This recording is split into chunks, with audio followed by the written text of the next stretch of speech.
Johnny Cash, the Man in Black, just as much myth as legend.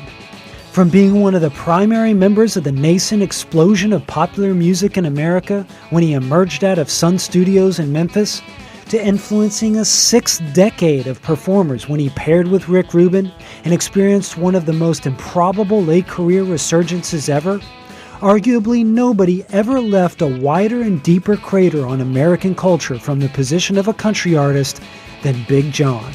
Sure, there are country performers with more hit records and songs. There were probably more influential performers in country music for their time. Some love to point out that Johnny Cash wasn't really even that country at all, but more of a rockabilly guy. But the way Johnny Cash could bring people together from across cultural divides and loom like a demigod wherever his shadow was cast is what made him so remarkable. Republican or Democrat, liberal or conservative, rock or country, gospel or outlaw, even hip-hop legends worship at the altar of Johnny Cash. From participating in the legendary $1 Million Quartet, to the country music supergroup The Highwaymen, to playing prisons and collaborating with Bob Dylan, Johnny Cash did it all. But arguably the first moment of greatness for Johnny Cash happened off the stage, well away from the spotlight, and much before he was known to anyone as a musician. This is the story of Johnny Cash, Joseph Stalin, and the great Morse code crack.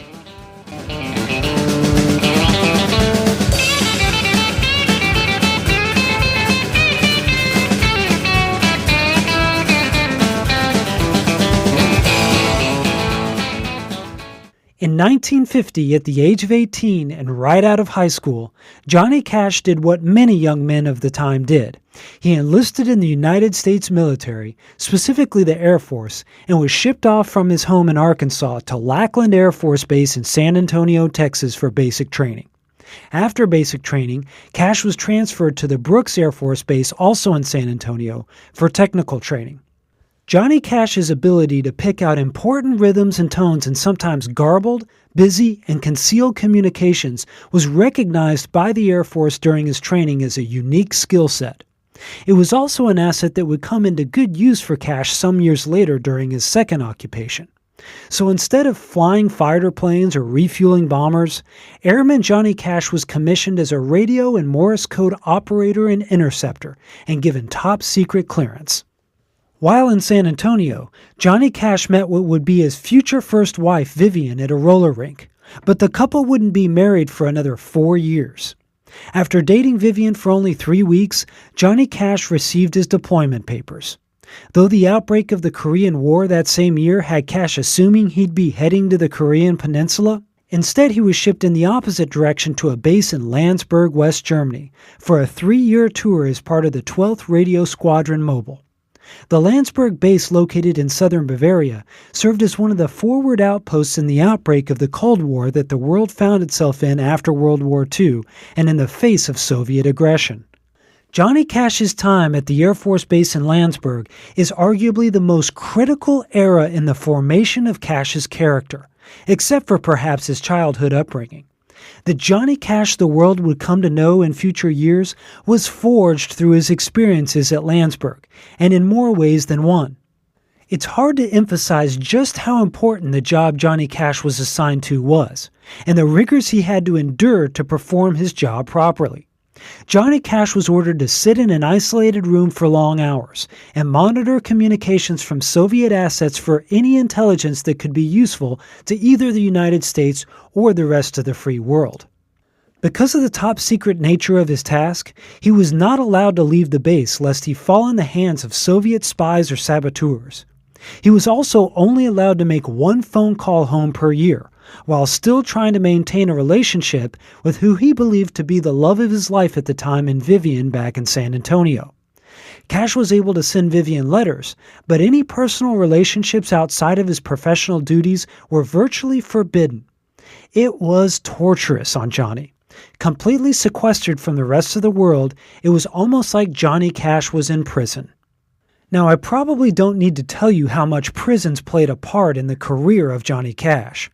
But it goes much beyond his two famous live albums, At Folsom Prison released in 1968 and At San Quentin released in 1969, that are given credit for revitalizing Cash's career after years of stagnation post his Sun Records success back in the 50s.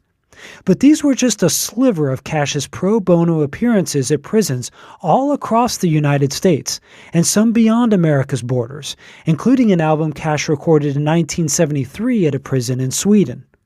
After Johnny Cash's discharge from the military, performing at prisons became a regular occurrence for him, and well before the media or the public picked up on this portion of Cash's career.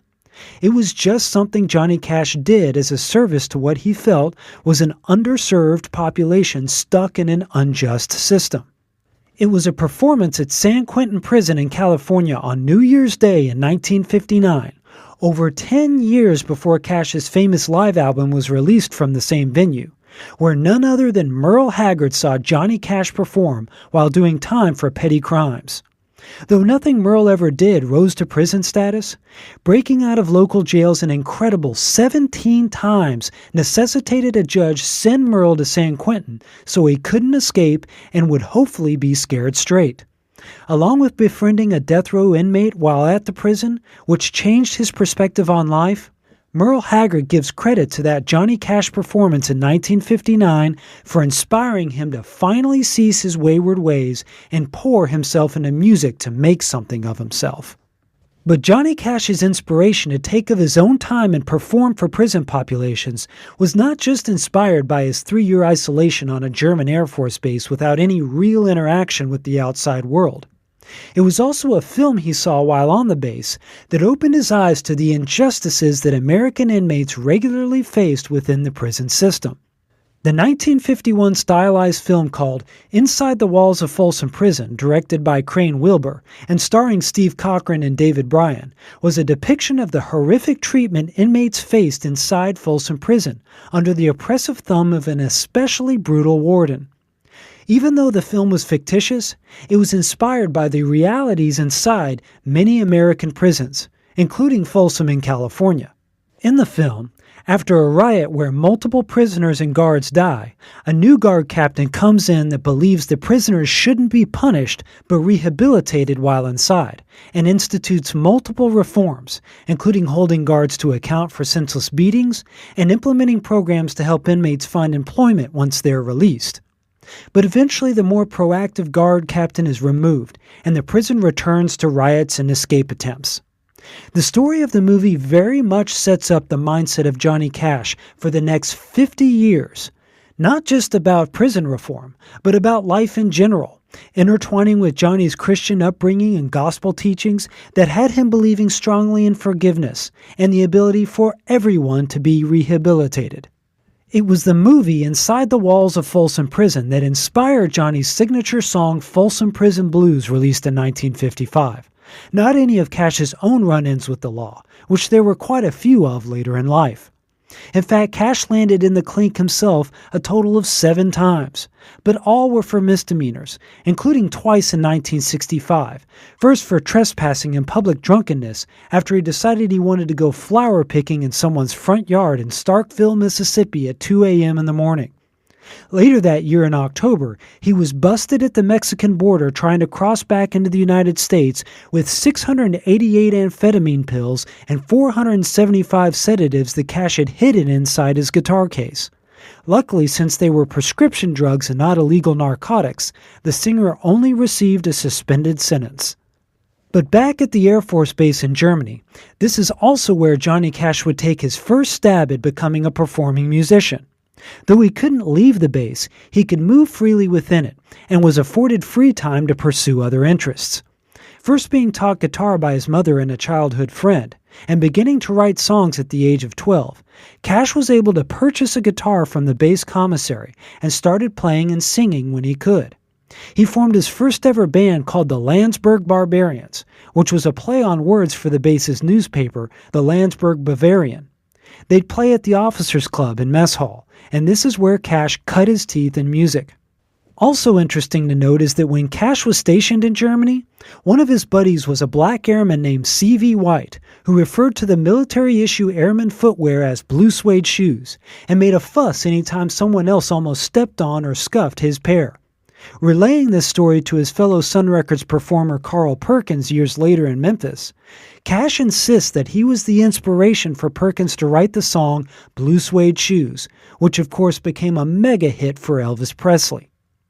But beyond inferring his musical biography, it's what Staff Sergeant Johnny Cash did in his capacity as a Morse code interceptor in Germany that puts him smack dab in the middle of one of the most historic and momentous events in modern history, at least during the Cold War era. Cash says, quote, "The Air Force taught me things every military service imparts to its enlisted men, plus one skill that's pretty unusual. If you ever need to know what one Russian is signaling to another in Morse code, I'm your man," unquote. Well, on March 5th, 1953, Cash was that man for the free world. On that date was a colossal moment that sent reverberations throughout the world. It was the death of Soviet Union Premier Joseph Stalin, who at the time held the Soviet Empire and the Iron Curtain nations of Eastern Europe in his firm grasp. Many books have been written specifically about the moments leading up to and following Stalin's death, since it set into motion both major policy decisions affecting millions of people and a power struggle within the top reaches of the Soviet government. The moments were also memorialized somewhat hilariously in the 2017 film called The Death of Stalin, starring Steve Buscemi and Jeffrey Tambor. And who was the first person in the free world to hear about this historic death and relay it to his superiors to where it populated throughout the power centers in the United States and Western Europe? Who knew about it even before U.S. President Dwight D. Eisenhower? That's right, ladies and gentlemen, none other than the man in black himself, the hillbilly from Dyess, Arkansas, Johnny Cash. Cash says with little humility in his autobiography from 1997, quote, "I had such a talent for that particular line of work and such a good left ear. I was the ace. I was the one they called when the hardest jobs came up. I copied the first news of Stalin's death. I located the signal when the first Soviet jet bomber made its first flight from Moscow to Smolensk. We all knew what to listen for, but I was the one who heard it. I couldn't believe that Russian operator. He was sending at 35 words a minute by hand. I read so fast I thought it was a machine transmitting until I heard him screw up. He was truly exceptional, but most of his comrades were fast enough to make the best Americans sound like amateurs, sloppy and slow. It didn't matter though," unquote. As they say, it ain't bragging if you can do it. And though Johnny Cash's humility was a regular marker of his character, when it comes to him decoding the information about the death of Joseph Stalin, he was unafraid of stepping forward, puffing his chest out, and pronouncing his participation proudly. And hey, he rose to the rank of staff sergeant and was given classified clearance. So clearly, Cash was good at what he did. But if we're being honest and objective as we consider this story in retrospect, a few qualifying points about it are necessary to enter into the discussion. There's no reason to believe that Johnny Cash is lying or anything, and unlike some of his country music contemporaries, Cash is not especially known for telling tall tales, even if he liked to perhaps embellish details here or there. But since the work Johnny Cash was conducting in Germany was of a classified military matter, the only true source we have to verify the story is Johnny Cash himself. There's also been numerous qualified individuals to come forward over the years to wonder if Cash deserves sole credit for capturing, deciphering, translating, and relaying the Soviet communique to superiors. Usually such code crackers worked in teams, where one person might intercept the message, another might translate it, still another might relay it up the chain of command. Was Johnny Cash just so good he did it all single-handedly? Possibly, but it's also possible he was part of a team of people responsible for breaking the news.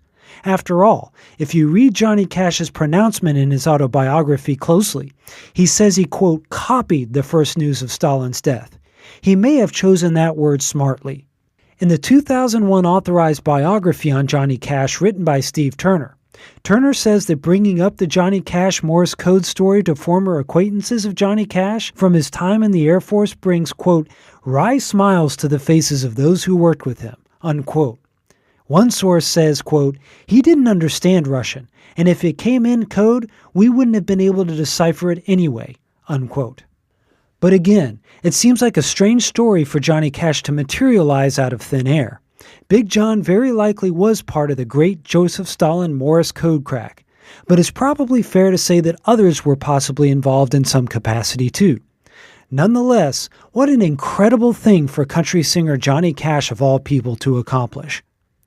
In 1954, after Johnny Cash was honorably discharged from the Air Force, he traveled back to the United States, married Vivian, who'd waited for him the whole time back in Texas, moved to Memphis, Tennessee, signed with Sam Phillips and Sun Records, and as they say, the rest is history.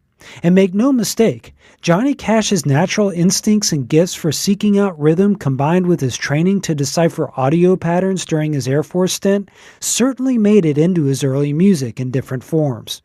Just listen to many of those early Sun Records singles and how the reverberative rhythms elevate the heart rate, get the feet moving and the hips to shaking, especially one of his signature songs from 1956 called Get Rhythm. Johnny Cash's ear for rhythm truly was one of a kind, and it served both him and the rest of us in multiple ways. But if we're being honest, it isn't the music that has made Johnny Cash into such a magnanimous character in American and world history, almost to the point of reaching some sort of mythological status. It's the man himself. It's the way that even despite his own personal shortcomings of addictions and run-ins with the law, despite pundits on both sides of the political and cultural divide trying to co-opt his teachings or actions as being on their side and their side only, Johnny Cash embodied the universal ideal of justice like few others. He was American culture's most staunchest supporter and its most ardent critic because he believed in the promise of the American experiment if its ideals were implemented properly and fairly. It's clear to see that life in America and beyond would be compositionally different and in very fundamental ways if it wasn't for the life of Johnny Cash.